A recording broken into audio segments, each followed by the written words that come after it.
Good evening each and everyone. हम पढ़ रहे हैं फाइनेंशियल स्टेटमेंट विद एडजस्टमेंट। क्योंकि आप 4 से 6 दिन के बाद आए हो तो पहले फाइनेंशियल स्टेटमेंट पूरा रिवाइज़ करा दूँ। अकाउंटिंग में हम सबसे पहले ट्रांजैक्शन को रिकॉर्ड किया, रिकॉर्ड करने के बाद उनको क्लासीफाई किया, क्लासीफाई करने के बाद उनको समराइज़ किया। समराइज़ किया मतलब हर एक आइटम का बैलेंस निकाला कि असेट में furniture, plant and machinery, land and building कितनी कितनी है, कितनी लाइबिलिटीज़, कितनी इनकम, कितनी एक्सपेंस, क्या बनाया हमने, ट्रायल बैलेंस। अब वो ट्रायल बैलेंस आपके सामने क्वेश्चन बन के आ जाएगा और आपको बनाना है फाइनेंशियल स्टेटमेंट। फाइनेंशियल स्टेटमेंट में 2 स्टेटमेंट बनते हैं। एक होता है इनकम स्टेटमेंट जिसको अपन बोलते हैं प्रॉफिट एंड लॉस अकाउंट, एक होता है पोजीशन स्टेटमेंट जिसको अपन बोलते हैं balance sheet. Profit and loss account से आपको ये पता पड़ता है कि हमने कमाया कि गवाया, प्रॉफिट हुआ या लॉस हुआ। बैलेंस शीट से आपको पता पड़ता है कि साल भर बिजनेस करने के बाद आज मेरी फाइनेंशियल पोजीशन क्या है, कितने मेरे पास एसेट है, कितने मेरे पास लाइबिलिटी है। ठीक है, अभी थोड़ी देर में फॉर्मेट वगैरह देखेंगे। हम पढ़ रहे हैं financial statement with adjustment. Adjustments क्या है कि यार पूरा साल भर अपन ट्रांजैक्शंस को रिकॉर्ड करते हैं, क्लासीफाई करते हैं, उसको समराइज करते हैं और एंड में फाइनेंशियल स्टेटमेंट बनाते हैं। अब फाइनेंशियल स्टेटमेंट बनाते समय मतलब साल भर निकल गया मेरा, साल के अंत में मुझे पता पड़ा कि कुछ मेरे ट्रांजैक्शंस रिकॉर्ड होना रह गए। अब यार वो ट्रांजैक्शंस रिकॉर्ड होना रह गए हैं तो पहले मैं वापस से पूरी चक्री घुमाऊँ, उनको रिकॉर्ड करूँ, क्लासीफाई करूँ, समराइज करूँ, फिर फाइनेंशियल स्टेटमेंट बनाऊँ। पर अब मेरे पास इतना टाइम नहीं है तो मैं क्या करता हूँ कि वो जो ट्रांजैक्शंस मेरे रह गए हैं अगर मैं उनको रिकॉर्ड करने जाऊँ तो हमने पढ़ा है एवरी ट्रांजैक्शन हैज़ 2 इफेक्ट्स, कि हर ट्रांजैक्शन के 2 इफेक्ट होते हैं। तो रिकॉर्डिंग के टाइम पे जो उनके 2 इफेक्ट मुझे देने हैं, अब मेरे पास टाइम नहीं है, मैं वो दोनों इफेक्ट को डायरेक्टली कहाँ देना चाहता हूँ, फाइनेंशियल स्टेटमेंट में देना चाहता हूँ। तो फाइनेंशियल स्टेटमेंट विद एडजस्टमेंट में हमें क्या करना है, एक फाइनेंशियल स्टेटमेंट बनाना है और वो जो एडजस्टमेंट है उनके जो 2 इफेक्ट्स हैं वो 2 इफेक्ट्स अपन को देने हैं कि क्या प्लस क्या माइनस। तो यहाँ पे मैंने एडजस्टमेंट्स की एक लिस्ट बना रखी थी आप लोगों के लिए रिवीजन के लिए। सबसे पहला है आउटस्टैंडिंग एक्सपेंस जिसको अपन बोलते हैं ड्यू बट नॉट पेड। ऐसा खर्चा ड्यू हो गया पर आपने उसको पे नहीं किया। अब अगर वो ड्यू हो गया है मतलब इस साल को बिलोंग करता है तो इस साल के P&L में तो आएगा, तो हमारे खर्चे में क्या हो जाएगा, प्लस। पर हमने पे नहीं किया तो हमारे लिए क्या है, वो लाइबिलिटी। जिन लोगों ने पहले पढ़ रखा है उनको याद आ रहा होगा। ठीक है, अगला है आपका प्रीपेड एक्सपेंस।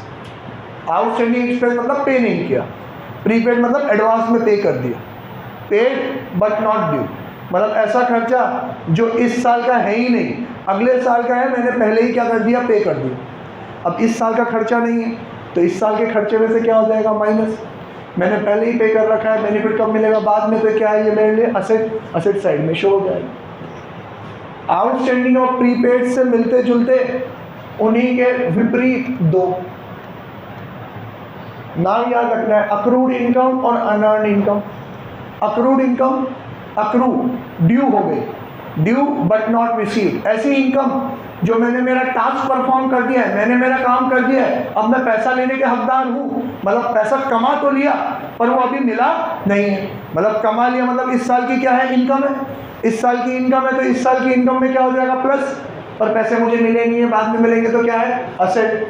अगला है अनअर्न्ड। सर आपने काम तो किया ही नहीं है, आपने तो पढ़ा ही नहीं है, पर हमने अगले साल की भी फीस आपको पहले ही दे दी, तो उसको कहूँगा अनअर्न्ड। ऐसी कमाई जो मैंने अभी तक कमाई नहीं है पर पैसे मुझे कैसे मिल गए, एडवांस में, तो वो मेरी इस साल की कमाई नहीं है। इस साल की कमाई नहीं है तो इनकम में से क्या हो जाएगा, माइनस। और पैसे मुझे पहले ही मिल गए तो मेरे ऊपर क्या आ गई, लाइबिलिटी। लाइबिलिटी साइड में क्या हो जाएगा, show. Next, interest on capital, interest on drawing. Sir ये क्या होता है, बिजनेसमैन बिजनेस में क्या लगाता है, कैपिटल। अब यार उसने पैसा लगाया है, हम किसी और का पैसा इस्तेमाल कर रहे हैं, उसका पैसा इस्तेमाल कर रहे हैं तो उसको क्या देंगे अपन, इंटरेस्ट ऑन कैपिटल देंगे। अब इंटरेस्ट ऑन कैपिटल कौन देता है, बिजनेस देता है, किसको, बिजनेसमैन को। हम किसकी साइड है, बिजनेस की साइड, तो हमें तो इंटरेस्ट ऑन कैपिटल देना है, हमें इंटरेस्ट देना है तो हमारे लिए क्या हो गया, एक खर्चा। खर्चा हो गया तो खर्चे में तो क्या हो जाएगा, ये शो, और हमें उसको देना है मतलब उसके हिसाब में जोड़ देते हैं, उसका हिसाब मतलब कैपिटल, कैपिटल में क्या कर देंगे इसको, प्लस। ठीक है, अब यार आपने बिजनेस में 10 लाख रुपए लगाए, अब आपके 10 लाख रुपए पे हम आपको ब्याज दे रहे हैं ना, आपको हम ब्याज दे रहे हैं तो 10 लाख रुपए किसका हुआ, हमारा हुआ। अब अगर उस 10 लाख में से आप 2 लाख रुपए भी निकाल के लेके जाते हो जिसको आप बोलते हो ड्राइंग्स, तो मैं अगर आपको 10 लाख में ब्याज दे रहा हूँ तो 2 लाख पे आपसे ब्याज लेना बनता है मेरा। तो आप जो पैसा विड्रॉ करोगे उसके ऊपर मैं आपसे अब क्या लूँगा, इंटरेस्ट लूँगा। अगर मैं आपसे इंटरेस्ट लूँगा तो ये इंटरेस्ट मेरे लिए क्या है, इनकम। इनकम है तो इनकम वाली साइड पे तो क्या हो जाएगी, शो। और सर मुझे आपसे लेना है तो मैं आपके हिसाब में से कट कर देता हूँ, कैपिटल में से क्या हो जाएगा, माइनस। मुझे ब्याज देना था तो कैपिटल में प्लस हो गया, मुझे ब्याज लेना है तो कैपिटल में से क्या हो जाएगा, माइनस। क्लियर है यहाँ तक। अगला क्या है, डेप्रिसिएशन। सो डेप्रिसिएशन क्या होता है, reduction in value of asset. उससे असेट की वैल्यू क्या होती है, रिड्यूस। सो रिड्यूस क्यों हुई, क्योंकि मैंने उसको पूरे साल इस्तेमाल किया मतलब इस साल मैंने उसका क्या ले लिया, बेनिफिट ले लिया। जिसका बेनिफिट इस साल मिल जाए वो क्या है मेरे लिए, एक्सपेंस। तो सर असेट की जितनी वैल्यू डेप्रिशिएट करनी है उतना असेट में से तो क्या कर दो, माइनस, और वो मेरे लिए क्या है, खर्चा, तो खर्चे वाली साइड पे शो कर दो। आ रहा है समझ में। नेक्स्ट, इंटरेस्ट ऑन लोन, जिसको मैंने क्या रखा है, हिडन एडजस्टमेंट। हिडन एडजस्टमेंट क्यों क्या रखा है, क्योंकि वो लोन के आगे ही क्या लगा देते हैं, परसेंटेज लगा देते हैं। लोन के आगे परसेंटेज लगना मतलब ये लोन मैंने इतने % ब्याज पे लिया है, तो आपको इंटरेस्ट को कैलकुलेट करना पड़ेगा। कैलकुलेट करके चेक करना पड़ेगा कि ट्रायल बैलेंस में कोई और ब्याज हमने दे रखा है क्या। एग्जाम्पल लेते हैं, 6% लोन, ₹10,000। मतलब जो मैंने 10,000 का लोन लिया कितने % ब्याज पे है, 6%। 10,000 का 6% कितना होता है, 600। मैं ट्रायल बैलेंस के अंदर देख रहा हूँ ब्याज कितना लिखा हुआ है, 500। तो मेरा 600 बनता है, मैंने तो 500 ही दिया, तो 100 रुपये अभी भी पे करना बाकी है। तो वो मेरे लिए क्या है, खर्चा। खर्चे में तो क्या हो जाएगा, प्लस 500 में 100 प्लस कर दूंगा, 600 का खर्चा, और अभी पे करना बाकी है, तो मेरे लिए क्या है, ये लाइबिलिटी। तो देखा जाए तो ये आउटस्टैंडिंग के जैसा ही तो है, सेम टू सेम। खर्चे में क्या हो रहा है, प्लस, और लाइबिलिटी साइड में क्या हो रहा है, शो। ठीक है, बस कैलकुलेट करने का तरीका अलग है। क्या तरीका है सर, हिडन है। वहाँ में खुद बोलता है कि इतना पे करना बाकी है, यहाँ में बोलता नहीं है, बस परसेंटेज दे देता है, आपको जज करना होता है। क्लियर। ये तो हुए छुट इक्के दुक्के। अभी हर क्वेश्चन में इसमें से 3 तो आएंगे, यानी गारंटीड 3 तो कोई आएंगे ही आएंगे। आप लिख लो, आपके नोटबुक में लिखा हुआ होना चाहिए। एग्जाम देने जाओ तो सुबह ही पढ़ के जाना एक बार, तो ईजी रहेगा आप लोगों को करना। लिख दो वहाँ पे, जहाँ पे अगर आप नोट करते भी हो तो वहाँ पे लिख दो, on the day of examination. Exam करने जाए उसके एक दिन सुबह सुबह। अभी लिखा हुआ है कि नहीं है, नहीं लिखा हुआ है तो इसके इमेज मैं आपको व्हाट्सएप कर दूंगा, उसमें से देख लेना। ठीक है, अब चलते हैं नेक्स्ट। अगला एडजस्टमेंट जो बड़ा भारी एडजस्टमेंट है, कौन सा, बैड डेट, जिसमें 3 चीज़ें आती है, एफबीडी, पीबीडी और पीडीडी। रोहन का है एफबीडी, पीबीडी, रोहन क्या, मुकुल, एफबीडी, पीबीडी और पीडीडी, बोल, PDD. FBD further bad debt, PBD provision for bad debt, PDD provision for discount on debtors. FBD क्या, और पैसा आपका डूब गया। प्रोविजन फॉर बैड डेट क्या, आगे अगले साल पैसा आपका डूबेगा। Provision for discount on debtors क्या, कि जो पैसा डूब गया सो डूब गया, जो लोग पैसा देंगे वो भी क्या मांगेंगे आपसे, डिस्काउंट मांगेंगे। ठीक है ना, तो 3 चीज़ है। अब मैं पूरी कहानी तो नहीं समझा सकता क्योंकि वो 1 घंटे की कहानी है, आपके पास लेक्चर है, देख लेना। मैं तो रिवाइज करवाऊँ। रिवीजन में क्या है कि सर इसको बोलते हैं स्टार परिवार। स्टार परिवार काहे बोलते हैं इसको अपन, क्योंकि सर ये अकेला नहीं आता, पूरा परिवार के समेत आता है। ये 3 तो एफबीडी, पीबीडी, पीडीडी, और ऊपर 2 लोग अलग आते हैं, बैड डेट और प्रोविजन फॉर बैड डेट का ओपनिंग बैलेंस। तो हमने कैसे सीखा है सर, बैकवर्ड अप्रोच में सीखा है, उल्टा चलते हैं। पहले ये चीज़ें बैलेंस शीट में एडजस्ट होंगी, फिर कहाँ आएंगी, पीएनएल में। बैलेंस शीट में क्या एडजस्ट होगा, जो भी ट्रायल बैलेंस के बाहर है, in an alphabetic order. FBD, PBD, PDD का 2 हो के 3 हो के 1 हो, जो भी है अल्फाबेटिक, पहले एफ, फिर पीबी और फिर पीडी, तीनों अल्फाबेटिक ऑर्डर में डेटर में से क्या हो जाएंगे, माइनस। यहाँ माइनस हो गया, आधा काम हो गया। अब जो ट्रायल बैलेंस के अंदर है वो, प्लस जो ट्रायल बैलेंस के बाहर है वो, टोटल 5 लोग, 1 2 3 4 5, ये अल्फाबेटिक ऑर्डर में क्या हो जाएंगे, प्लस। कहाँ पे, खर्चे वाली साइड। अल्फाबेटिक ऑर्डर में सबसे पहले क्या आता है, बैड डेट। बैड डेट में ऐड करेंगे अगला further bad debt. Further bad debt में ऐड करेंगे पीबीडी के 2 हैं, एक ओपनिंग बैलेंस और एक क्लोजिंग बैलेंस। अल्फाबेटिक ऑर्डर में पहले क्या आएगा, क्लोजिंग बैलेंस, तो क्लोजिंग बैलेंस अपन ऐड करेंगे। फिर उसमें ओपनिंग बैलेंस क्या करेंगे, लेस, क्योंकि वो कौन सी साइड है, क्रेडिट साइड है, वो माइनस करेंगे और पीडीडी अलग से लिखेंगे। ये तो रट्टा तुम्हें याद रखना है, ऑब्वियसली तुम्हें ये रट्टा रखना है। तुम अगर एग्जाम में क्वेश्चन के टाइम पर लॉजिक लगाने बैठे ना तो ट्रेन निकल जाएगी भाई हमारी, हम नहीं कर पाएंगे। हाँ, लेकिन हमें समझ में भी आना चाहिए। तो मैं एक ही बार बोलूँगा, ढंग से सुनना। 2,10,000 के डेटर्स, अंदर लिखा हुआ है बेड डेट 20,000, अंदर लिखा हुआ है मतलब एंट्री पास हो चुकी है, मतलब ये पैसा तो साल भर के दौरान बीच में ही डूब गया। मीन्स मैं कह सकता हूँ कि मेरे डेटर्स 2,30,000 थे और 230 में से 20 तो मेरे डूब चुके, तो ये एंट्री पास हो चुकी है, मतलब ये ऑलरेडी माइनस हो चुका है। प्रोविजन फॉर बैड डेट 15,000, मतलब पिछले साल मैंने गल्ला बनाया था, प्रोविजन बनाया था 15,000। अभी अभी मुझे खबर आई फर्दर बैड डेट, मतलब 20,000 जो डूब चुके थे तो ठीक है, फर्दर और पैसा डूब गया आपका, और पैसा डूब गया आपका कितना, 10,000 रुपये। तो 2,10,000 में से 10,000 तो डूब ही गया ना आपका। आपके डेटर्स कितने बचे, 2 लाख। तो कह रहे हैं क्रिएट पीबीडी 5%। क्रिएट का मतलब कि भाई साहब जिनको डूबना था वो डूब गए, ये जो 2 लाख रुपए बाकी रह गए ये भी कौन सा आपको पूरा पैसा दे देंगे, 5% तो इसमें से भी डूबेगा अगले साल। अब डूबेगा मुझे पता है क्योंकि हर बिजनेस में डूबता है, इसका मतलब 2 लाख नहीं मिलेंगे। 2 लाख का 5% कितना हुआ, 10,000, मुझे मिलेंगे कितने, 1,90,000 मिलेंगे। यहाँ तक समझ में आया। फिर वो कह रहा है कि सर ये 1,90,000 भी कौन से पूरे मिल जाएंगे, ये लोग आपसे डिस्काउंट भी तो मांगेंगे। नहीं मांगते कि आपके कस्टमर आपसे डिस्काउंट हर साल मांगते हैं तो अगले साल भी मांगेंगे, बात तो सही कह रहा है। कितना डिस्काउंट दोगे, 2%, तो 1,90,000 पूरा नहीं मिलेगा, इसमें 2% डिस्काउंट देना पड़ेगा। तो 1,90,000 का 2% कितना हुआ, 3,800, माइनस करा कितना रह गया, 186,200। ये मेरे डेटर्स जो माइनस करना था माइनस कर।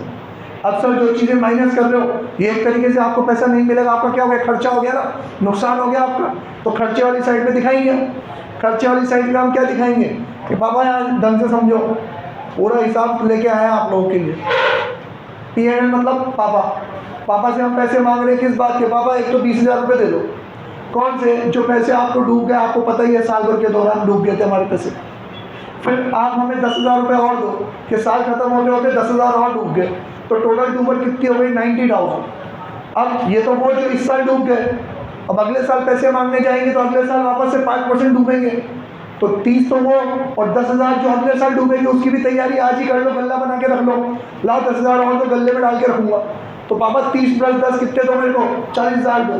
पापा कह रहे साले सेम गल्ले वाली कहानी तूने मुझे पिछले साल भी सुनाई थी, पिछले साल गल्ले की कहानी सुना के मुझसे तो पैसे लेके गया था, तो ला तेरा गल्ला बता उसमें कितने पैसे हैं। तो हम गल्ले देखने गए, गल्ले में कितने पैसे थे, 15,000। तो पापा क्या कह रहे हैं, देख 20,000 जो डूब गए वो, 10,000 जो अभी डूबे वो 30, और तू कह रहा है आगे भी डूबेंगे, कितने पैसे चाहिए, 40 में से तेरे गले में 15 तो है ना ऑलरेडी, तो अब मुझे और कितने देने, 25। तो 40 में से 15 गए, कितने बचे, 25।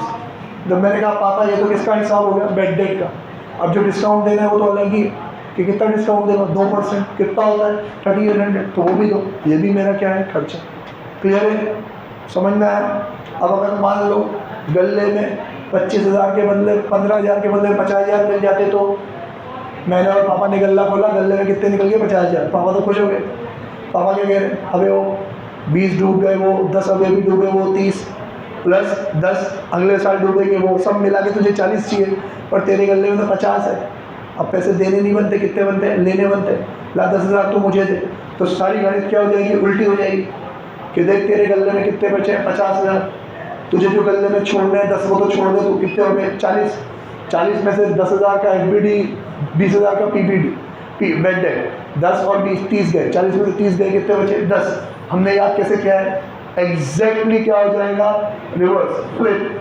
जो चीज़ सबसे नीचे थी वो क्या हो जाएगी, सबसे ऊपर, और रिवर्स ऑर्डर में चलेंगे। जो नेगेटिव है वो पॉजिटिव, जो पॉजिटिव वो सारी चीज़ें नेगेटिव। क्लियर हो गया रिवीजन। अब एक लास्ट और हमने सीखा, लास्ट जाते जाते सीखा, मैनेजर्स कमीशन।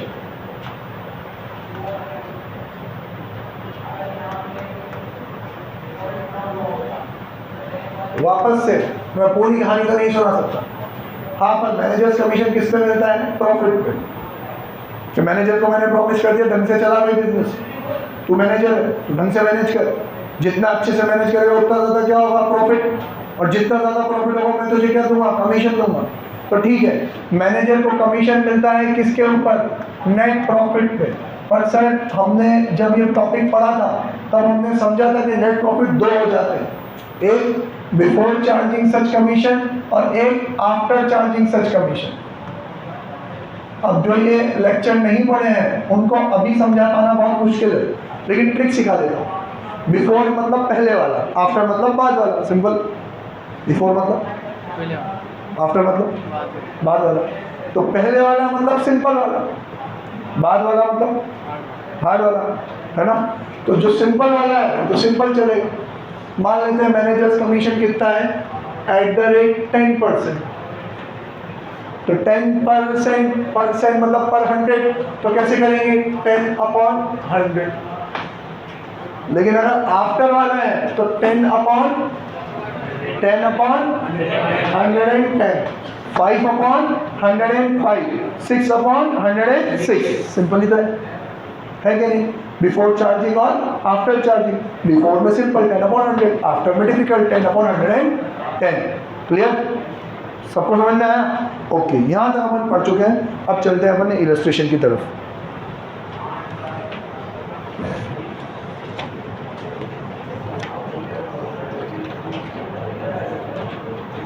आपकी बुक्स में देखो मार्किंग हो रही होगी। लास्ट कौन से इलस्ट्रेशन पढ़ा है अपन ने? 15 पढ़ लिया अपन ने।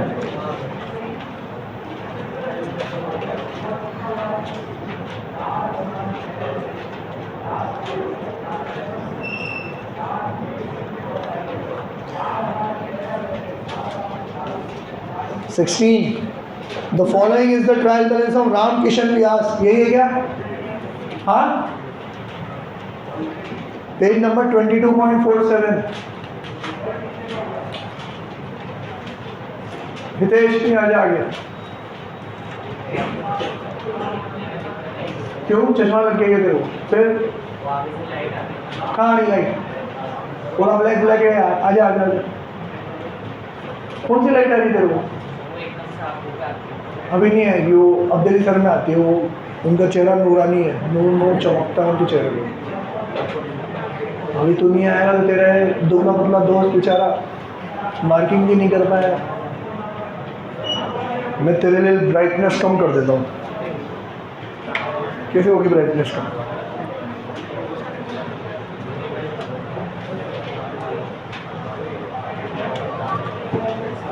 ठीक है, दिख रहा है ना मस्त? तुम लोगों को दिख रहा है क्या? नहीं दिख रहा? ऐसा तो मैं मान नहीं सकता, नहीं दिख रहा। तुम्हारे लिए मैं एक काम कर सकता हूँ, कलर चेंज कर देता हूँ। होगा? होगा? अब दिख रहा है क्या? कोई बात नहीं यार हितेश, थोड़ी बहुत लाइट तो होनी भी चाहिए जिंदगी में, अंधेरा अच्छा नहीं होता। चलो, टाइम पास हो गया हमारा। इलस्ट्रेशन नंबर 16 बता दो भाई को। वो गिनती भूल गया है वो इतने दिनों में तो। हाँ हाँ, वो मैं जानता हूँ बेटा, इसीलिए तो बुलाया उसको। कौन सा नंबर है तेरा?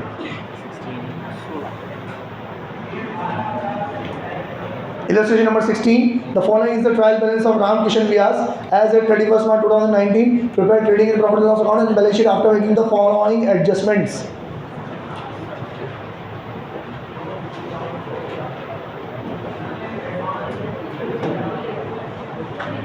इस वाले क्वेश्चन में एक खास बात है। क्या खास बात है? एडजस्टमेंट पहले दे दिया, ट्रायल बैलेंस बाद में दे दिया। तो पहले ट्रायल बैलेंस की मार्किंग करता है अपन लोग।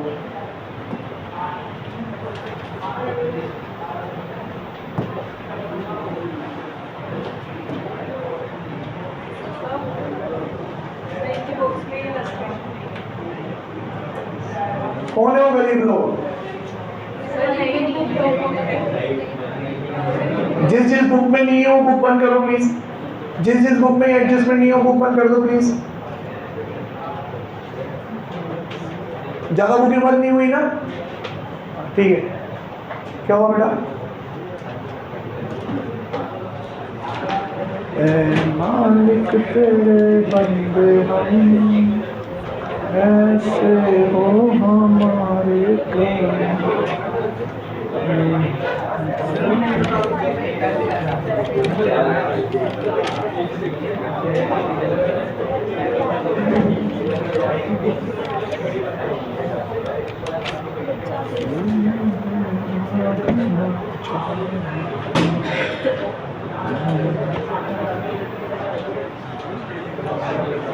चलो एडजस्टमेंट बाद में पढ़ेंगे, मार्किंग कर लो फटाफट फटाफट, पेन पेंसिल ले लो बेटा, थोड़ी तेरे से थोड़ी हो पाएगा। मैं यहाँ क्यों पढ़ा है? पता नहीं सर कहाँ से। ले एक और ले ले, बस अंडे दे दे तेरे पेन में। प्लांट एंड मशीनरी असेट, जल्दी बेटा हो। Plant and machinery asset manufacturing लिखा हुआ है पहले से सारे, बढ़िया, सो जा तू। Manufacturing wages expense trading, salaries expense, furniture asset, freight on purchase expense trading, freight on sales expense, purchase में खर्चा है ट्रेडिंग में, सेल में खर्चा है P&L। Building asset manufacturing expense trading, fuel and power expense trading, electricity factory expense trading, insurance and taxes expense, goodwill asset, rent expense, debtors asset, stable expenses expense. यार stable expenses expense ही है, stable समझ लो। अभी बोला कोई अस्तबल, हाँ stable मतलब वही होता है, ठीक है।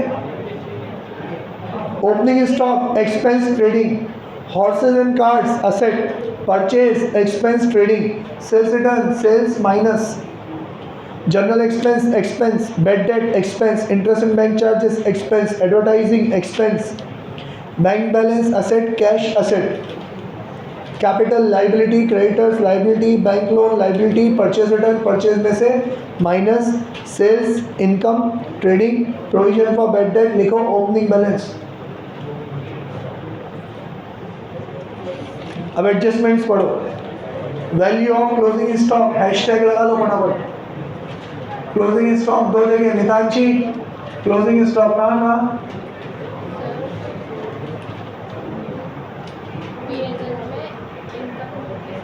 P&L में इनकम वाली साइड और असेट साइड। तालियां बजा दो प्लीज इसके लिए, जोर से तालियां बजा दो प्लीज। हाँ कशिका कहाँ आएगा क्लोजिंग स्टॉक बेटा? इनकम साइड कहाँ पे, क्रेडिट साइड कहाँ पे, ट्रेडिंग में कि P&L में? ट्रेडिंग में आएगा और बैलेंस शीट में असेट साइड। तालियां बजा दो इसके लिए भी प्लीज, बजाओ ना, तालियां बजाने में क्या जा रहा है तुम्हारा? ओके, ट्रेडिंग में क्रेडिट साइड, बैलेंस शीट में असेट साइड। मुकुल कहाँ का आएगा? ट्रेडिंग में बैलेंस शीट साइड, ट्रेडिंग में डेबिट साइड और ट्रेडिंग में debit side balance sheet.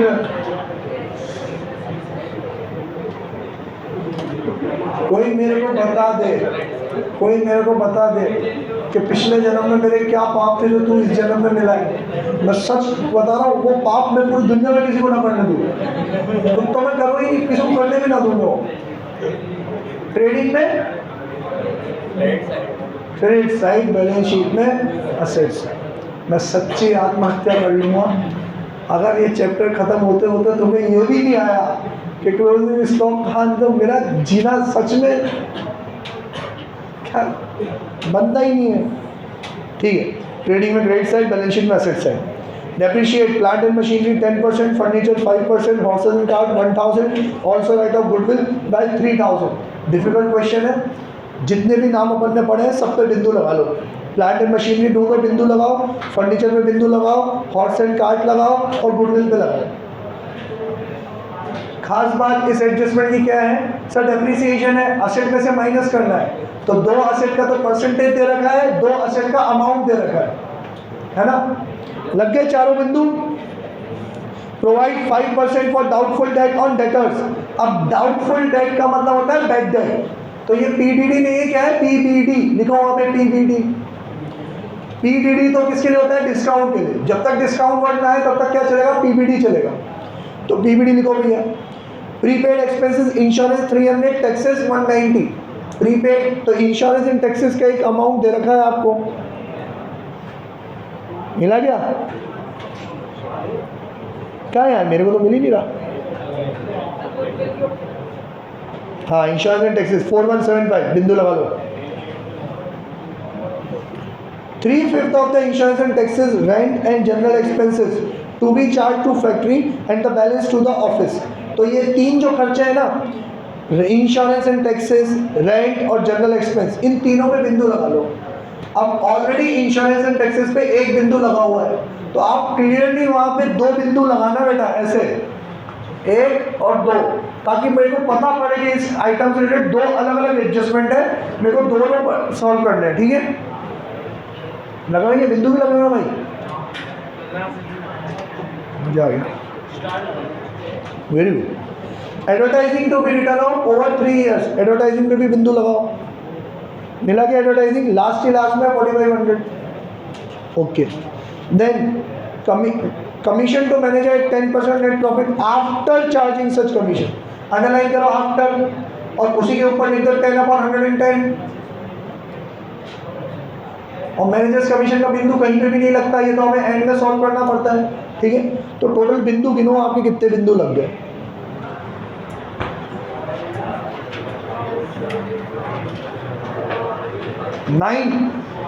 Nine dots लग चुके होंगे भैया, देख लो प्लीज।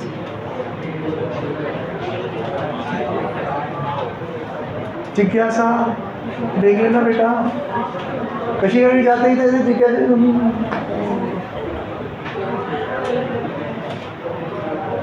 चलो पढ़ेगा, क्वेश्चन बहुत लेंथी है,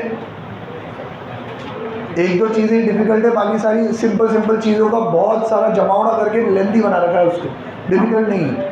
तो सबसे पहले अपन बनाते हैं ट्रेडिंग अकाउंट। ट्रेडिंग की चीज़ें ढूंढ के मारेंगे शुरू से। देखो, सबसे पहले ट्रेडिंग में मिलना चाहिए ओपनिंग स्टॉक, बताओ कितने का है ओपनिंग स्टॉक, ढूंढो कहाँ पे है, 34,170, मिला क्या?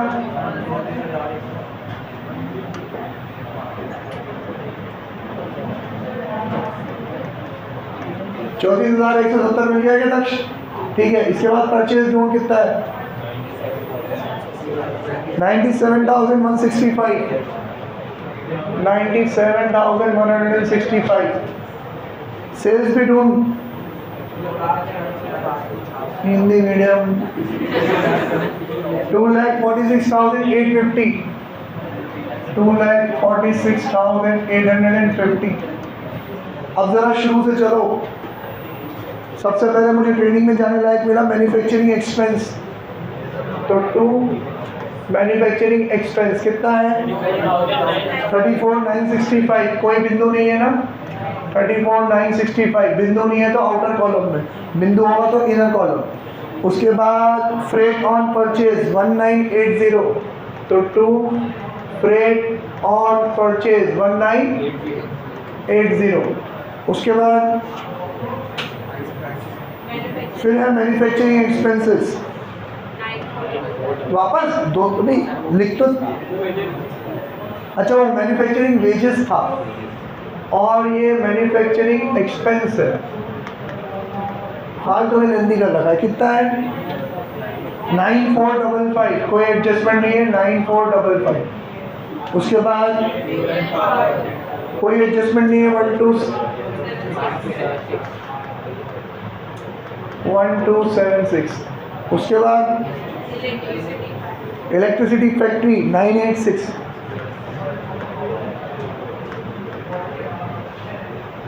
कोई एडजस्टमेंट नहीं है आउटर कॉलम में।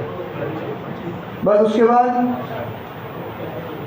एक तो सेल्स रिटर्न माइनस करेंगे सेल्स में से, देखो ना 3170, तो माइनस सेल्स रिटर्न 3170, माइनस करो कितना बचा, 2,43,680।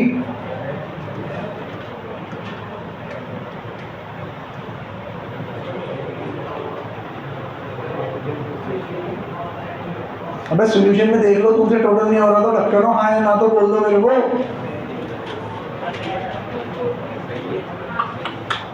देश का भविष्य बहुत खतरे में है। और परचेज रिटर्न कितना है 1140, लेस परचेज रिटर्न 1140, तो 96,025। ओके, आप कितनी जल्दी बोलेंगे? अभी बहुत सारे एडजस्टमेंट बाकी है, बहुत सारी चीज़ों पे अपन ने बिंदु लगाया है, ये कहते हुए कि ये खर्चा 3/5 तो फैक्ट्री से रिलेटेड है, बाकी का ऑफिस से रिलेटेड, वो बाद में देखेंगे जब बिंदु आएगा तब। अभी ट्रेडिंग की चीज़ें हो गई, तो हाल फिलहाल थोड़ी बहुत लाइन लकीर छोड़ के अपन आगे बढ़ते हैं। अब अपन क्वेश्चन शुरू से चलेंगे। क्वेश्चन में सबसे पहले मिला मेरे को प्लांट एंड मशीनरी, उस पर आपने बिंदु मार्क कर रखा होगा, देखो अब बिंदु मार्क कर रखा है तो ढूंढ के निकालो कौन सी चीज़ का बिंदु है वो। प्लांट एंड मशीनरी पे सर डेप्रिसिएशन है, कितना परसेंट डेप्रिसिएशन है?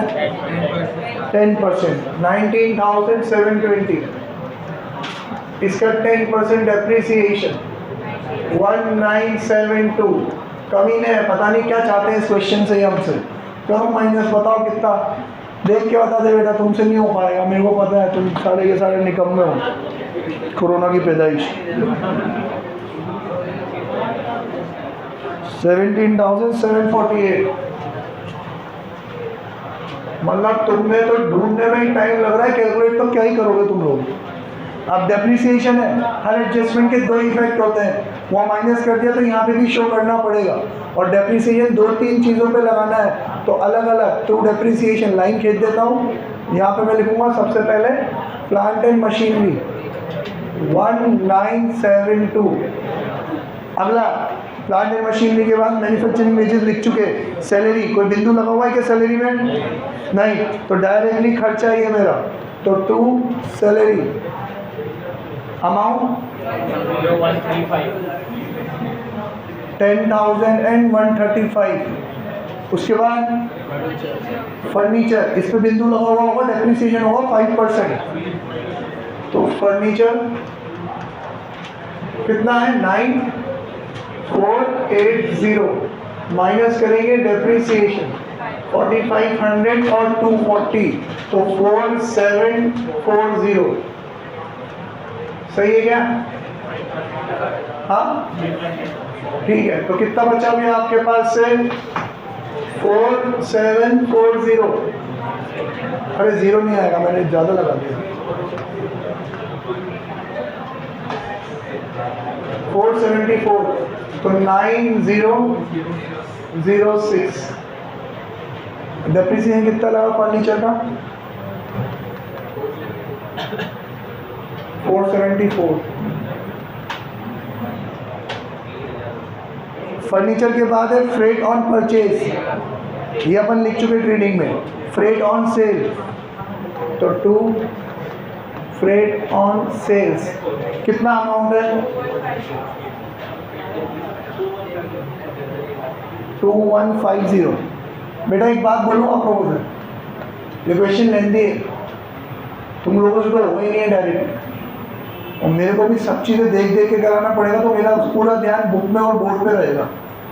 आप लोगों का ध्यान अगर इधर उधर हुआ, तुम लोग आपस में बात करने लगे, क्योंकि आप लोग बुक्स भी शेयर कर रहे हो, तो ध्यान भटकने के चांसेस बहुत ज़्यादा है। मेरे को एक की भी आवाज़ आई खुसर खुसर की, जब मेरे को लगा कि इसका तो बासी लेने में ज़्यादा ध्यान है, तो मैं बार बता दूँगा, ठीक है ना? ओके, नेक्स्ट बिल्डिंग पे देखो डेप्रिसिएशन है क्या? कोई बिंदु वगैरह कुछ भी नहीं है, तो डायरेक्टली बिल्डिंग आउटर कॉलम में चल जाएगी। अमाउंट बोलो कितना है? 25,000। और ये जो हिंदी में बोल रहे हो प्लीज़ समझ कर लेना, तो मेरे से समझ नहीं होगा। बिल्डिंग के बाद क्या है? मैन्युफैक्चरिंग एक्सपेंस लिख चुके, फ्यूल एंड पावर लिख चुके, इलेक्ट्रिसिटी एक्सपेंस लिख चुके, इंश्योरेंस एंड टैक्सेस, जिसका मुझे था इंतजार, वो घड़ी आ गई। कौन से? 2 बिंदु वाली घड़ी। कितना है ये? 4175। तो हमारे पास स्पेस भी नहीं है, थोड़ी सी स्पेस बनाते हैं पहले। 2 इंश्योरेंस एंड टैक्सेस 4175। 2 बिंदु लगाए तो 2 एडजस्टमेंट जाके पढ़ो कौन कौन से है। प्लीज जाके एडजस्टमेंट पढ़ो कौन कौन से एडजस्टमेंट है, मैं समझाऊंगा तो समझ में आएंगे फिर।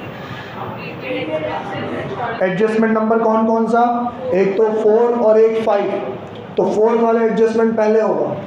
क्यों सर 4 वाला पहले आया है इसलिए पहले होगा क्या? नहीं, मान लो 4 वाला 4 नंबर पे ना हो के 6 नंबर पे भी होता ना, तो भी पहले 4 वाला एडजस्ट करते, क्योंकि 4 वाला एडजस्टमेंट क्या है? कि सर वो कह रहे हैं कि इतना इतना अमाउंट क्या है, प्रीपेड है। और फिर क्या कह रहे हैं कि 1/5 of insurance taxes to be charge to factory and balance to the office. तो थोड़ा सा दिमाग लगाना पड़ेगा, व्यवहारिक दुनियादारी वाली बात। पहले तो वो कह रहे हैं कि भाई जो अमाउंट आ रहा है ना 4170, उसमें से पूरा अमाउंट तो इस साल का है ही नहीं, इस साल का नहीं है, कितने साल का है, अगले साल का है। तो क्या करो, उसको माइनस। अब आप माइनस करोगे तो अमाउंट क्या आया, करेक्ट आया। अब जो करेक्ट अमाउंट है कह रहा है कि यार पूरा का पूरा सेल्स से रिलेटेड नहीं है, इसमें कुछ चीज़ें फैक्ट्री से रिलेटेड भी है। तो जो फैक्ट्री से रिलेटेड है वो कहाँ जाएगी, ट्रेडिंग में। जो ऑफिस से रिलेटेड है वो कहाँ जाएगा, P&L में। अब भले ही वो रिवर्स सिचुएशन में देता, वही बोलता कि 3/5 फैक्ट्री का है और बाकी का ऑफिस में है, और फिर बोलता कि इतना आउटस्टैंडिंग है, इतना प्रीपेड है। तो भी पहले आउटस्टैंडिंग और प्रीपेड को एडजस्ट करने के बाद पहले करेक्ट अमाउंट निकालेंगे, उसी को तो डिवाइड करेंगे ना अपन दोनों चीज़ों में, ठीक है। इसलिए पहले प्रीपेड एडजस्ट करेंगे। कितना है प्रीपेड, दोनों का एक साथ प्लस करके बोल दो, मेरे पास जगह कम है इसलिए अलग अलग माइनस नहीं करूँगा। 300 और 190, 490। 490 को माइनस करो इसमें से, बताओ कितना हुआ। 15 रुपये और 37, 3685।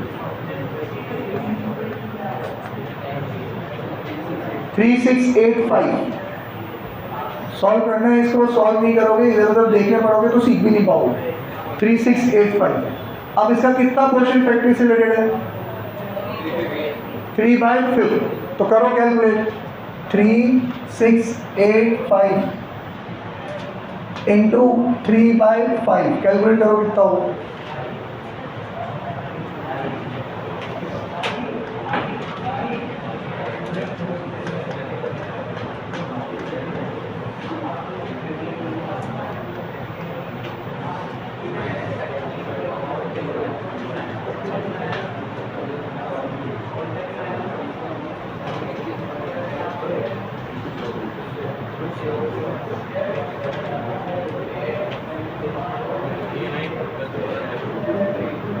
क्या हुआ भाई, अक्षय भाई? हाँ सर।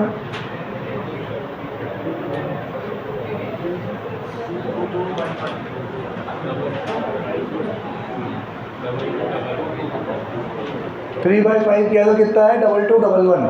तो 3/5 क्या कह रहा है, वो कहाँ जाना चाहिए, 3/5 फैक्ट्री में। फैक्ट्री में मतलब कहाँ जाएगा, ट्रेडिंग में। तो इधर से माइनस कर दो,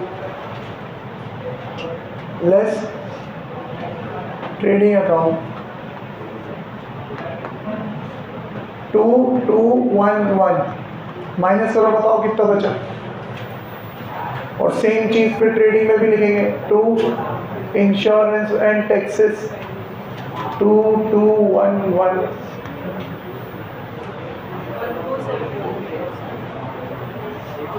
कितना आया बचा, 1474। एडजस्टमेंट समझ में आ रहा है, दोनों एडजस्टमेंट ढंग से समझो पहले। प्रीपेड है सर, प्रीपेड है मतलब इस साल का नहीं है, इस साल का नहीं है तो खर्चे में से तो क्या कर दिया, माइनस कर दिया। और अगले साल का है तो क्या है ये, असेट। तो असेट साइड में शो कर दिया प्रीपेड इंश्योरेंस एंड टैक्सेस 490। तो पहला लल्लू वाला एडजस्टमेंट यहाँ से माइनस हुआ और वहाँ पे शो हो गया। और दूसरा, अगर वो ये 3/5 वाली बात नहीं कहता तो 3685 यहाँ आ जाता। और क्या नहीं, 3/5 किससे रिलेटेड, ट्रेडिंग से रिलेटेड। तो ढंग से कैलकुलेट करना ही बात। ये चीज़ें लैंग्वेज है ना बहुत ट्रिकी हो जाती है समटाइम्स। वो ये भी कह सकता था कि 2/5 ऑफिस से रिलेटेड है।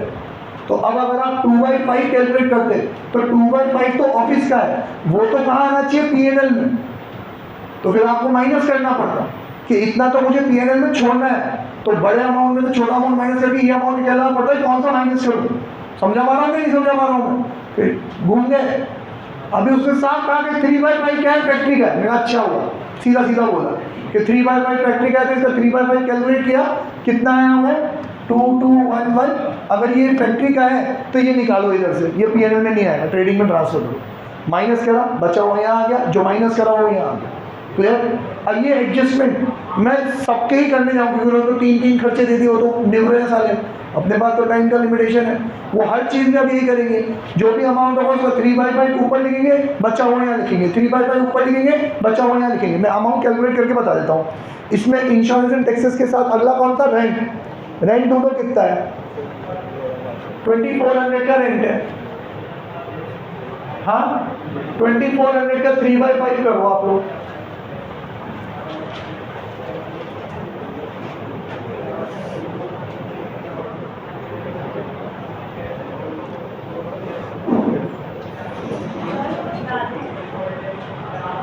क्या कौन आ रहा है? हाँ आपकी मम्मी के भी आ गए और पापा का भी आ गया तालिबान का।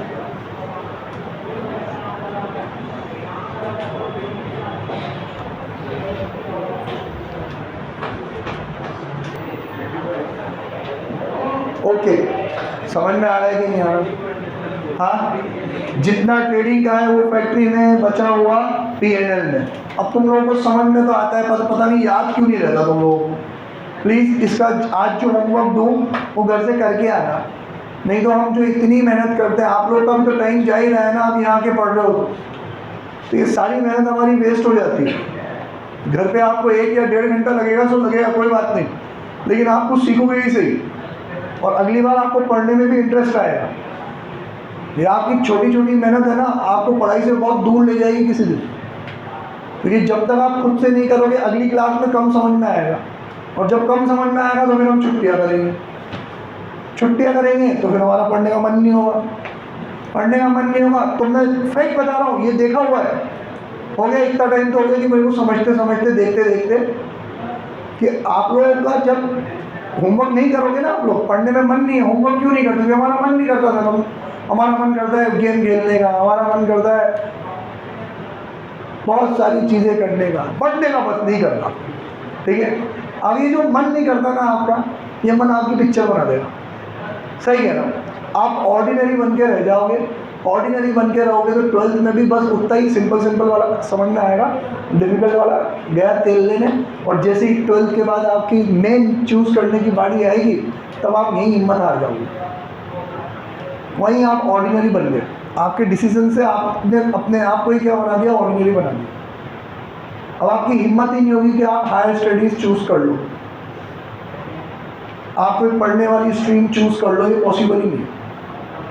फिर क्या होगा? वही सिंपल वाला B.Com होगा, और सिंपल वाला B.Com मतलब मैं बोल चुका हूँ ये बात, आज के ज़माने में B.Com वाला बंदा पढ़ा लिखा नहीं कहलाता। वो हमारे मम्मी पापा वाला ज़माना था, ये जो B.Com कर लो वही पढ़ा लिखा है। आज के ज़माने में जिसके पास प्रोफेशनल कोई डिग्री है वही पढ़ा लिखा है, बिना प्रोफेशनल कोई पढ़ा लिखा नहीं।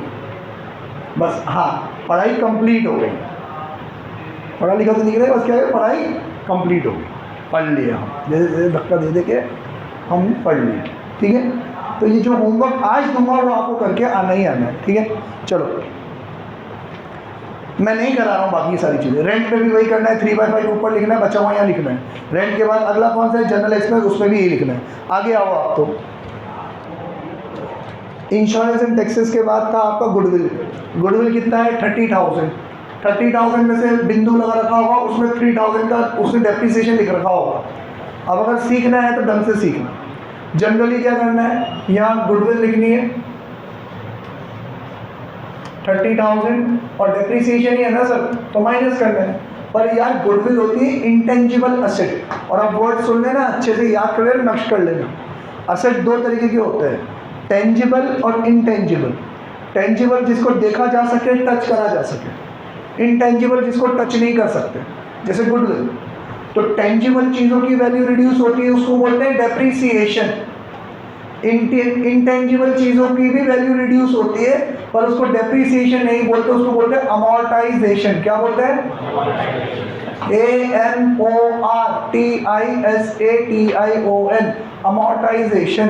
ठीक है, तो अब यहाँ पे हम लिखेंगे डेप्रिसिएशन नहीं लिखेंगे, यहाँ लिखेंगे अपन रिटर्न ऑफ। क्या लिखेंगे? Return of. उन्होंने डायरेक्टली अमाउंट बोला है, कितना राइट ऑफ करना है? 3,000। माइनस करने के बाद कितना बचेगा? 27,000। अब बच्चों को क्या लगेगा, सर परसेंटेज नहीं है ना इसलिए राइट ऑफ लिखा है। हाँ, परसेंटेज है इसलिए राइट ऑफ नहीं लिखा, ये इंटेंजिबल असेट है इसलिए राइट ऑफ लिखा। टेंजिबल असेट होता तो भले ही परसेंटेज दे कि अमाउंट दे, क्या लिखता मैं यहाँ पे? डेप्रिसिएशन ही लिखता। ठीक है, तो राइट ऑफ 3,000, और यहाँ पे भी लिखेंगे अपन टू गुडविल रिटर्न ऑफ। क्या लिखेंगे? To goodwill return off 3,000। या टू अमोर्टाइजेशन ऑफ गुडविल। तो इतना आप लिखने बैठोगे नहीं होगा, to goodwill return off, simple, ठीक है, 3000। अगला देखो फिर गुडविल के बाद क्या है, रेंट। रेंट का आप टुकड़े टुकड़े कर देना, हो जाएगा, वो तो मैं नहीं करवा रहा, मेरे पास स्पेस भी कम है।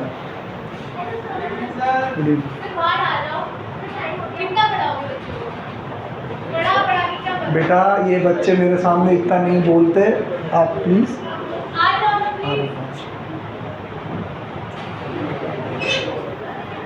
चलो नेक्स्ट। रेंट के बाद क्या है, डेटर्स।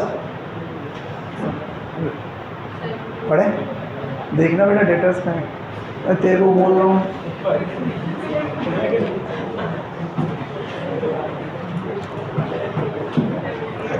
अरे डेटर्स है, डेटर्स में अभी अपन ने बहुत बड़ा लंबा चौड़ा देखा, FBD, PBD, PDD। Please check करो कौन कौन मिल रहा है आपको, सिर्फ एक ही चीज़ मिल रहा है, FBD तो है नहीं, शायद PBD ही है सिर्फ। डेटर्स का अमाउंट देख दे कितना है, 78,140। कितना है, 78,140। अब फर्दर बेडेड है क्या, फर्दर बेडेड तो नहीं है ना। एडजस्टमेंट्स में देखो प्लीज़, FBD, PBD और PDD में से सिर्फ एक ही है, कौन है वो, PBD। कितना परसेंट है, 5%। 7814 का 5% कैलकुलेट करो कितना हुआ,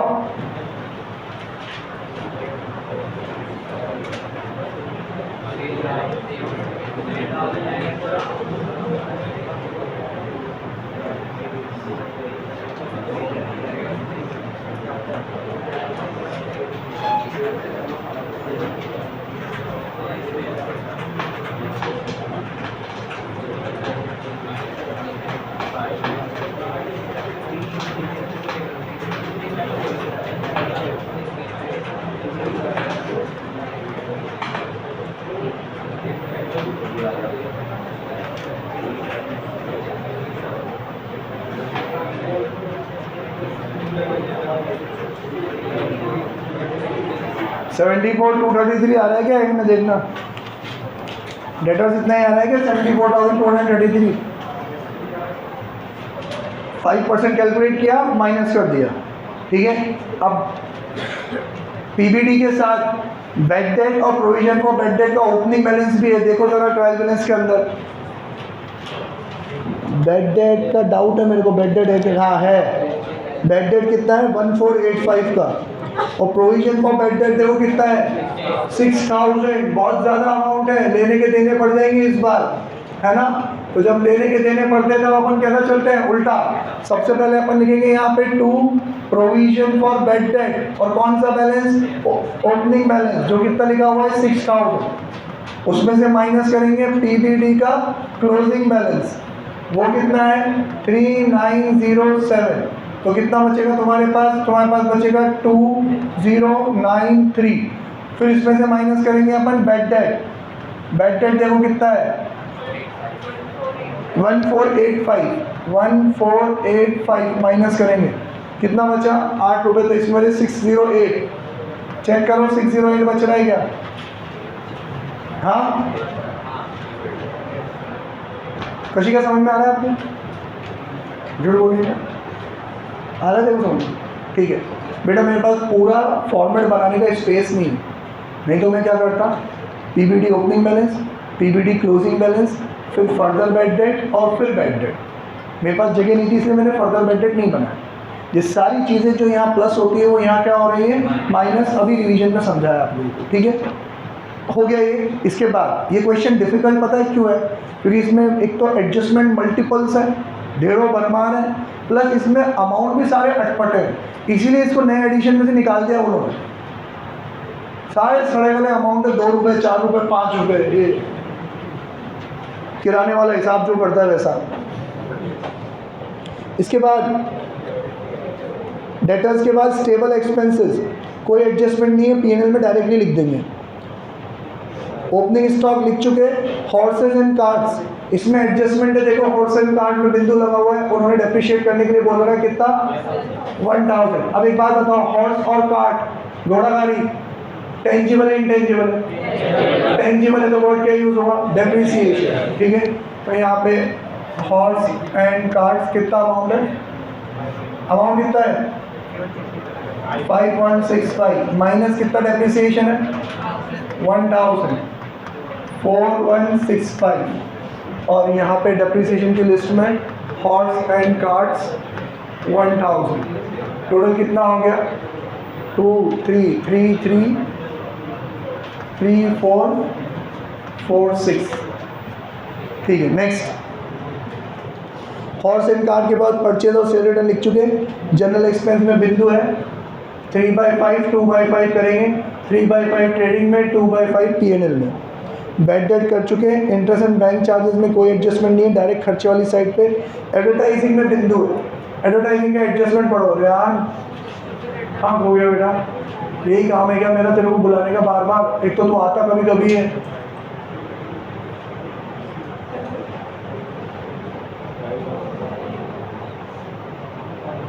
एडवर्टाइजिंग में क्या बोला उन्होंने, advertising to be return off over 3 years। ये बात अपन पहले पढ़ चुके हैं, इसको ओवर 3 years को अंडरलाइन करके लिखो। Deferred revenue expenditure, deferred DEFFERED, deferred revenue expenditure ऐसा खर्चा है जिसको 1 साल का खर्चा ना मान के 3 साल का खर्चा मानेंगे। तो 4500 को 3 साल में राइट ऑफ करने तो डिवाइड बाई 3 करेंगे। 1 साल का कितना हुआ 1500, ठीक है। तो 4500 में से 1500 को ही खर्चा मानेंगे, बाकी 3000 को क्या मानेंगे, असेट मानेंगे। तो यहाँ लिखेंगे अपन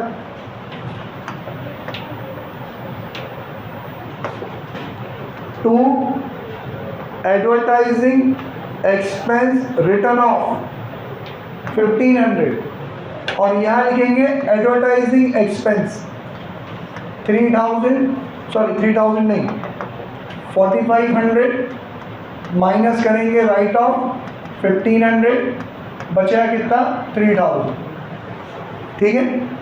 नेक्स्ट एडवर्टाइजिंग के बाद कैश और बैंक बैलेंस है, असेट है डायरेक्ट असेट कॉलम में। कैपिटल 80,000, तो कैपिटल अपन यहाँ लिखते हैं कैपिटल 80,000। ड्राइंग्स नहीं मिली इस बार अपन को कुछ भी, तो डायरेक्टली अब प्रॉफिट क्या हो जाएगा, ऐड हो जाएगा इसमें। और क्रेडिटर्स कोई एडजस्टमेंट नहीं है 50,160। देन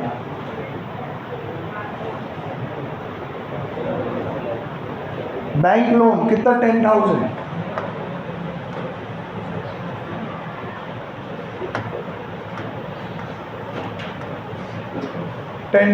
कोई एडजस्टमेंट नहीं है ना इसका। बैंक लोन के बाद परचेज रिटर्न माइनस कर चुके हैं, सेल्स लिख चुके हैं, प्रोविजन भी अपन यहाँ पे लिख चुके, कंप्लीट सारी चीज़ें हो गई। एडजस्टमेंट देखो, एडजस्टमेंट में 2 चीज़ रह गई है, एक तो क्लोजिंग स्टॉक रह गया है। बाय क्लोजिंग स्टॉक कितना है 29,638, 29,638 और यहाँ पे क्लोजिंग स्टॉक 29,638। बाकी सारे एडजस्टमेंट में लिख चुका हूँ, सिर्फ लास्ट वाला रह गया है मैनेजर्स कमीशन, वो भी कौन सा है 10%। अब यार ये क्वेश्चन इतना बड़ा है कि इसकी इनहेरेंट लिमिटेशन है कि ये बोर्ड पे आ नहीं सकता और हौश-पौश हो जाएगा, और इसका प्रॉफिट कैलकुलेट करना भी तुम लोगों के साथ तो इम्पॉसिबल जैसा दिखेगा मेरे को, क्योंकि पहले मेरे को ग्रॉस प्रॉफिट बहुत सारी चीज़ें माइनस करने के बाद आ रहा हूँ। इसका ग्रॉस प्रॉफिट सारे खर्चे माइनस करने के बाद निकलेगा। यहाँ पे ग्रॉस प्रॉफिट लाएंगे, मान लेते हैं ग्रॉस प्रॉफिट है 10,000, मान लेते हैं 10,000 में 608 प्लस करेंगे 10,608, ये मेरी इनकम हो गई। 10,608 में अब जितने भी खर्चे हम ऑलरेडी लिख चुके हैं इन सब का टोटल करेंगे माइनस, मान लेते हैं वो हो गया है मेरा 5,608। 5,608 मेरा क्या है, खर्चा है। तो अब मेरा प्रॉफिट कितना बचा है 5,000, पर इस प्रॉफिट को मैं यहाँ नहीं लिख सकता क्योंकि इसमें से मुझे क्या देना है, कमीशन देना है। अब कमीशन कितना सर, आफ्टर चार्जिंग वाला है 10%, तो 5,000 का 10/110 करेंगे, जो भी अमाउंट आएगा मान लेते हैं वो आता है 450 आता है, जो भी अमाउंट आएगा एक्स लेते हैं अपन, मान लेते हैं 450 आता है, तो 450 का मैनेजर्स कमीशन हमारे लिए खर्चा है। मैनेजर्स कमीशन 450 हमने पे नहीं किया तो आउटस्टैंडिंग मैनेजर्स कमीशन 450। अकाउंटिंग तो बहुत लल्लू है, सर कमीशन देना है ना, मेरा खर्चा है, मैंने पे नहीं किया ना अभी, मेरे लिए क्या है, लाइबिलिटी। तो खर्चे में भी शो और लाइबिलिटी में भी शो। अमाउंट कैलकुलेट करना ही बस दिमाग वाली चीज़। अमाउंट कैसे कैलकुलेट होगा कि पूरा P&L पहले तो सॉल्व होगा, ग्रॉस प्रॉफिट निकलेगा, ग्रॉस प्रॉफिट से इनकम प्लस होगी, इनकम में से खर्चे माइनस होंगे, पहले प्रॉफिट आएगा। वो प्रॉफिट भी मेरा प्रॉफिट नहीं है, उस पर तो कैलकुलेशन होगा 10/100 या 10/110।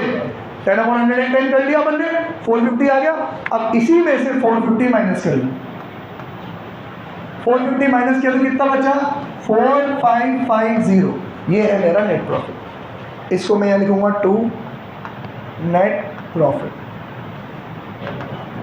4550, ठीक है। और ये नेट प्रॉफिट क्या हो जाएगा, कैपिटल में ऐड हो जाएगा। क्लियर है? होमवर्क देख लो आप लोग, वो क्वेश्चन मुझे सबका चाहिए, मैं बहुत समझा के बोल रहा हूँ। हाँ ये होमवर्क ही बताऊँ, मैं बहुत समझा के बोल रहा हूँ बेटा। आप लोगों को पढ़ना हो तो ही कंटिन्यू करो, नहीं पढ़ना है मत कंटिन्यू करो, कोई मतलब तंत्र नहीं निकलता।